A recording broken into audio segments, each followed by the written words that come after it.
E aí pessoal, tudo certo? Meu nome é Igor, bem-vindos a mais um vídeo aqui no canal. E hoje eu queria falar sobre como você provavelmente está usando o TypeScript errado.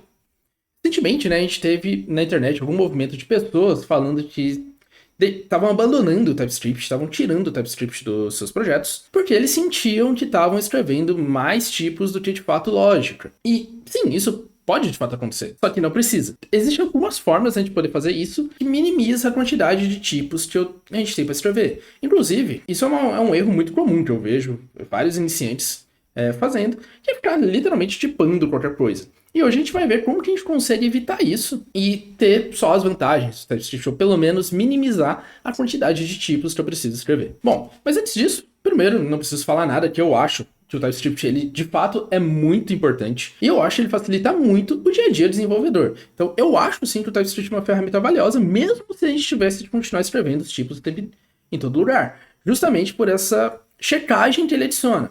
Isso ajuda a pegar vários bugs antes da gente fazer o deploy, antes da gente colocar as coisas na mão de quem está usando, o que, pelo menos para mim, me dá uma segurança muito maior na hora de estar trabalhando. Por exemplo, o JavaScript, ele não vai acusar um erro de tipagem. Se eu tenho aqui, e eu vou criar aqui para mim um index.js, e eu colocar aqui, por exemplo, uma function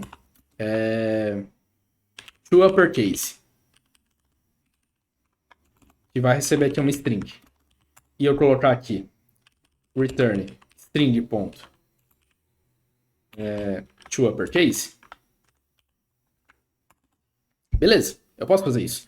Só que, na hora de eu estar usando, nada impede de eu fazer isso. Passar um 10 aqui dentro. Isso aqui vai quebrar.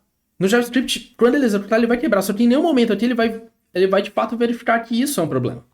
Porque o JavaScript não tem checagem de tipos. Mas se eu tentar executar esse cara, ele vai quebrar. Porque eu não consigo colocar 10 pontos de uppercase, isso não existe. Inclusive, eu já quebrei produção por um problema desse. Exatamente o mesmo. Eu tinha uma função que fazia uma string de pontos de uppercase, só que ele pegava o dado que estava vindo da API. E a API, em alguns casos, não mandava um string.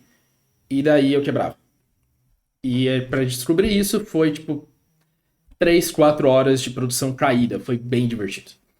Então, o TypeScript ele facilita muito nesse ponto.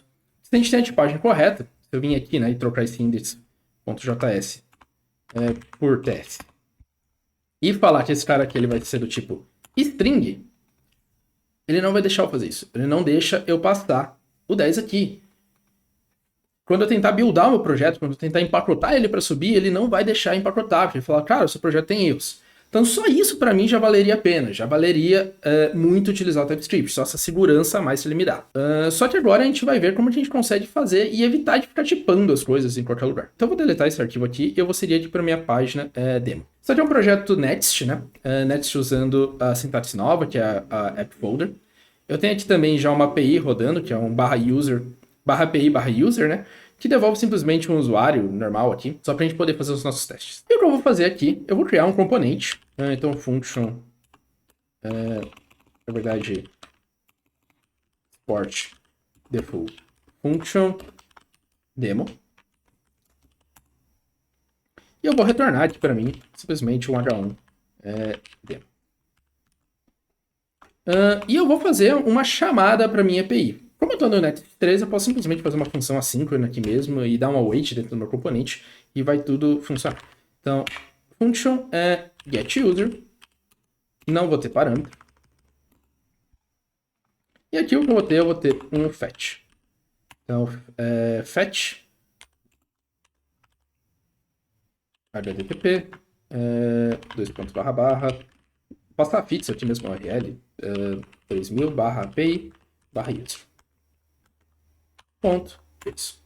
Vou dar o await aqui, ele vai me devolver uma promise. Assim, né? Ele vai me devolver uma promise. E agora eu posso simplesmente vir aqui e colocar const user é igual a await getUser. Isso aqui eu não conseguiria fazer no React normal, mas como eu estou no Next, eu posso fazer isso. Eu posso transformar essa minha função aqui em assíncrona. Porque essa função ela vai ser executada do lado do servidor, né? E eu vou colocar aqui também um console log para eu ver o que está retornando aqui do meu user. Beleza, vamos executar esse cara aqui, atualizar essa página. Beleza, ele printou aqui para mim o dado que eu tô trazendo o meu user, o meu ID 1, o meu nome John Doe, o meu e-mail john@gmail.com e a minha idade 25. Então, resumindo, meu ID e minha idade são números e o nome e e-mail são strings. Porém, o meu user está tipado aqui como tipo N. E o que eu posso fazer? Eu posso criar aqui a minha tipagem, né? Eu ainda estou no TypeScript mesmo. Eu estou tentando fazer de uma forma que vai minimizar as tipagens que eu tenho que escrever, só que alguma tipagem eu ainda vou ter que fazer. Então eu vou criar aqui o meu tipo user. E eu vou colocar aqui que eu tenho um ID do tipo number, um name do tipo string, um e-mail do tipo string e um age do tipo number. Beleza. O que eu posso fazer? Eu posso falar que esse meu user vai ser do tipo user. Agora, eu sei que o meu user é user, eu posso editar, por exemplo, um ponto name. E printar aqui só o meu nome. Eu posso fazer isso. Só que aqui eu tenho um problema, colocando a minha tipagem aqui. Se eu usar essa mesma função em outro lugar, né? Se eu tiver aqui, por exemplo, uma function demo2, por exemplo, e eu colocar aqui, eu tenho que tipar aqui de novo. Se eu estiver usando em outro arquivo, eu vou ter que tipar de novo. E às vezes eu posso até estar redefinindo esse mesmo tipo. Então, se eu tiver aqui, por exemplo, eu vou chamar aqui de page 2, isso aqui não faz sentido pro Next, mas enfim, é só para o meu exemplo. Mas se eu tiver um outro componente ali dentro, e eu estiver fazendo isso daqui, por exemplo, eu estou redefinindo esse mesmo tipo. E se eu mudar a minha rota, se eu mudar o que o meu back-end está de fato devolvendo, eu preciso vir e trocar o tipo aqui, trocar o tipo aqui, e trocar em todos os outros lugares que eu estou possivelmente redefinindo o mesmo tipo. Então, em vez de... Deixa eu deletar esse page 2 aqui porque não faz muito sentido.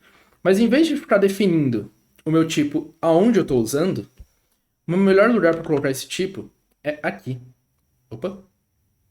GetUser vai tornar um JSON as user. Aqui está mudando esse erro.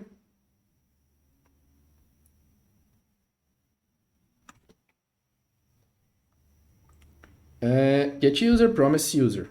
E aqui ele está me falando... esse cara aqui, na verdade, é... promise, né? Promise user.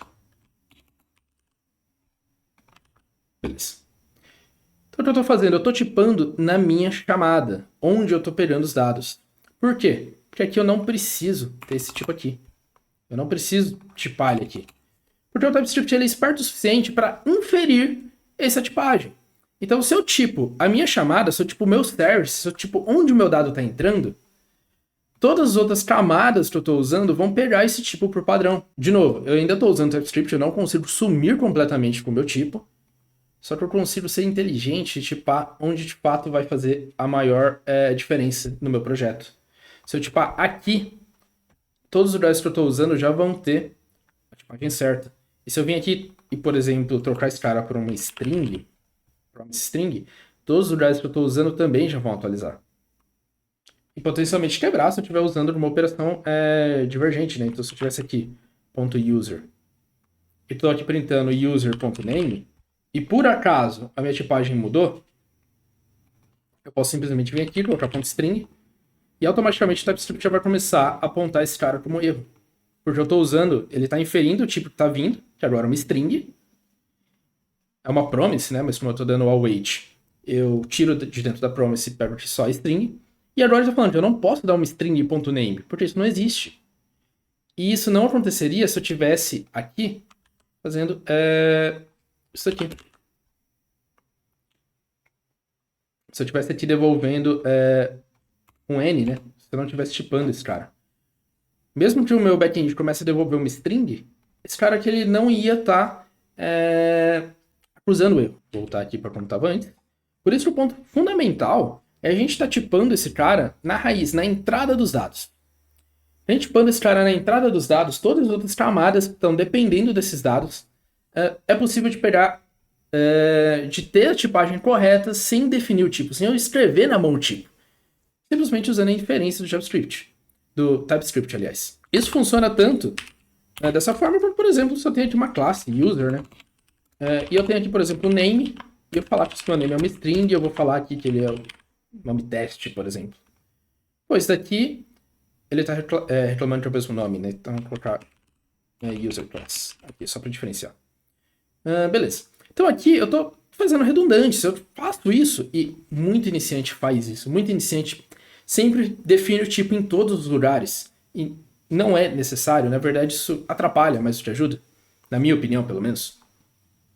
Eu não preciso fazer aqui name string teste, porque o teste já é uma string. Se o teste já é uma string, o TypeScript sabe que o nome é uma string. O TypeScript sabe inferir isso. O TypeScript é esperto o suficiente. E pra gente não ter tantos problemas com o TypeScript, a gente precisa saber utilizar essa inteligência do TypeScript a nosso favor. Então, com isso, a gente já diminui bastante as nossas tipagens, tipando no lugar que importa. E daí, todos os lugares que nosso código depende disso, vai ter a tipagem correta. Só que isso daqui não resolve todos os problemas. Né? O TypeScript não resolve todos os problemas. O TypeScript está resolvendo problema de tipagem em tempo de compilação, em tempo de transpilação, né, que seja. Na hora que eu vou buildar o meu projeto, eu consigo ver os problemas de tipagem. Só que no tempo de execução, ainda pode ser um problema. Então, por exemplo, se eu tenho aqui o name ponto, uppercase, por exemplo. Uppercase, eu sei que o meu nome é uma string e ele vai me deixar fazer isso. Então, se eu printar aqui, ele colocou John Doe. Só que se eu vir aqui na minha rota e falar que o meu nome agora vai ser 10, vamos ver o que acontece. Se eu vim aqui e atualizar minha página. Quando eu tentei dar algum uppercase, mesmo o TypeScript falando que ele é uma string, ele me deu um erro. Porque o que eu, na verdade, estou devolvendo da minha API é o número 10. O TypeScript ele só faz a verificação em tempo de compilação. Em tempo de execução ele não vai ajudar. E para ajudar, a gente pode instalar aqui um cara dentro do nosso projeto, que é o Zod. Então, npm i Zod. E ele vai fazer essa verificação pra gente. Ele vai fazer essa verificação em tempo de execução. Na verdade, tem vários outros caras que fazem isso, né? O Zod eu acho que é um dos mais populares ultimamente. É o que eu mais estou gostando de utilizar, eu acho mais simples. Mas tem outros caras como o Yuppie, como o Joy, enfim. Mas basicamente o que eles fazem é fazer essa verificação em tempo de runtime, em tempo de execução, enquanto o meu projeto está executando. Então, como que eu posso usar ele aqui? Eu posso importar o Zod. Então, import z from Zod. E agora eu vou colocar aqui para o meu user schema. Vai ser, na verdade, um z.object. Que vai ter um z. Vai ter um name, na verdade. Vai ser um z.string. Vai ter um e-mail. Que vai ser um z.string. E eu ainda vou validar que isso aqui é um e-mail válido. Então, ponto e-mail. Vai ter aqui um ID. Que vai ser um z.number. E o mínimo dele vai ser 1. Eu não quero ter um ID negativo, um ID 0. Vou colocar o ID em cima. E por fim, eu vou ter aqui a minha age, que também vai ser um z.number. E o mínimo também vai ser 0. Porque eu não quero ter ninguém com uma data, com uma idade negativa, né? Isso não faz sentido. Dessa forma, esse cara aqui, ele consegue fazer pra gente uma verificação se o user é de fato um user. Então, o que eu vou fazer aqui eu vou pegar o meu usuário e userschema.parse. Parse ele me devolve uma promise, eu acho. Que tá aqui. Ah, não, ele já vai me devolver um usuário. Beleza. Então, user.parse.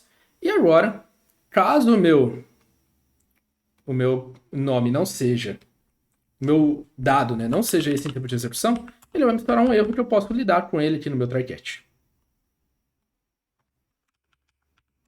Esse aqui é o caso de sucesso. E se vier aqui um caso de erro, vou simplesmente colocar um console log aqui no meu erro. Vamos executar aqui de novo o nosso projeto e vamos ver o que vai acontecer. Beleza. Ele me deu aqui um erro falando, ó, o tipo tá inválido. Eu estava esperando uma string, só que você recebeu um número. Então eu já consigo lidar com os meus erros de uma forma mais inteligente. Eu já consigo fazer isso de uma forma que não vai tanto quebrar em tempo de build, né? Eu já sei o que eu vou precisar passar, quanto em tempo de execução. Só que agora tem um detalhe, eu estou duplicando esse cara, né? Bem ou mal. Eu estou definindo aqui o meu tipo user, e eu estou definindo o meu esquema user. Só que aqui tá pegado. O Zod ele tem uma integração muito massa com o TypeScript, e eu não preciso desse cara. Porque quando eu dei esse parser, ele já vai tipar para mim o user com a tipagem correta. Ele vai ter um problema aqui embaixo, né? Porque tava usando o user e eu já não tenho mais ele. Mas agora, ó, eu já tenho o user tipado corretamente. E, na verdade, eu posso até colocar esse cara em um lugar mais em cima, né? Depende de como está estruturando a aplicação. Mas eu poderia colocar ele aqui, por exemplo, aqui. E passar aqui um outro await, né? Tá, vamos fazer esse negócio aqui um pouco mais bonito. Vai ficar muito confuso. Então eu vou tirar esse cara aqui de dentro. Assim. Chamar aqui de const data. Eu preciso dessa forma.